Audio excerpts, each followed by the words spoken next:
Insurance में जमा शुदा रकम पर ज़कात का क्या हुक्म नकल किया गया है। चुनांचे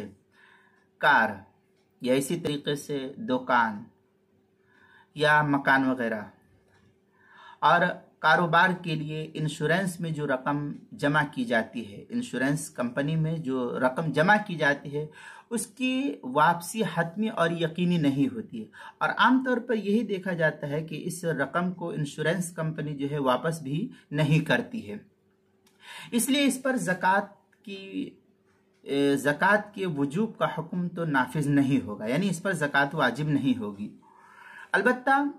लाइफ इंश्योरेंस यानी जिंदगी का जो बीमा कराया जाता है, तो लाइफ इंश्योरेंस की रकम बहरहाल किसी न किसी दर्जे में इंसान को वापस दी जाती है।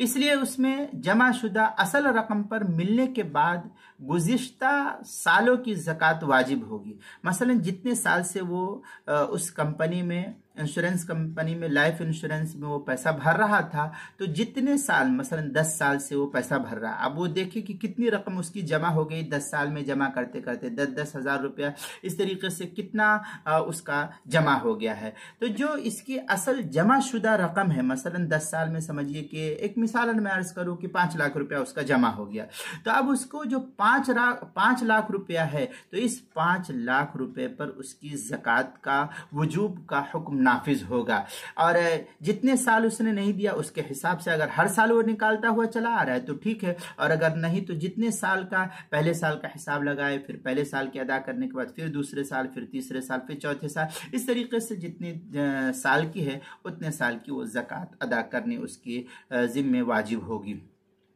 चूंकि ये दैन कवी के दर्जे में है और असल रकम से बढ़कर जो रकम मिलने वाली है, अब उसकी 5 लाख रुपया असल रकम जमा की हुई थी, लेकिन अब वो 5 लाख पर इजाफी रकम उसको मिल रही है, तो ये जो इजाफी रकम मिलने वाली है वो चूंकि सूद के दायरे में आती है, ये हराम रकम है, इसलिए इस पर ज़कात का हुक्म तो नाफिज नहीं होगा। इसलिए ये जो रकम उसको सूद के नाम पर मिलेगी, इजाफी रकम जो मिलेगी, ये किसी गरीब, मिस्किन, मुहताज, ज़रूरतमंद को बगैर सवाब की नीयत से दे दे, इस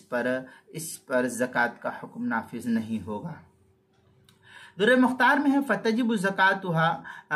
इज़ा तम्मा निसाबन व हालल हौर लाकिन ला फ़ौरन बल इंद क़ब्ज़ 40 दिरहमन। इस तरीके की इबारत जो है दुर्र मुख्तार, जो ज़करिया बुक डिपो देवबंद का हिंदी नुस्खा, उसकी तीसरी जिल्द सफ़ा 236, इसी के हम मिस्र इबारत फ़तावा तातार खानिया की पहली जिल्द सफ़ा 253, फ़तावा हिंदिया पहली जिल्द सफ़ा 175, बदाए सनाए दूसरी जिल्द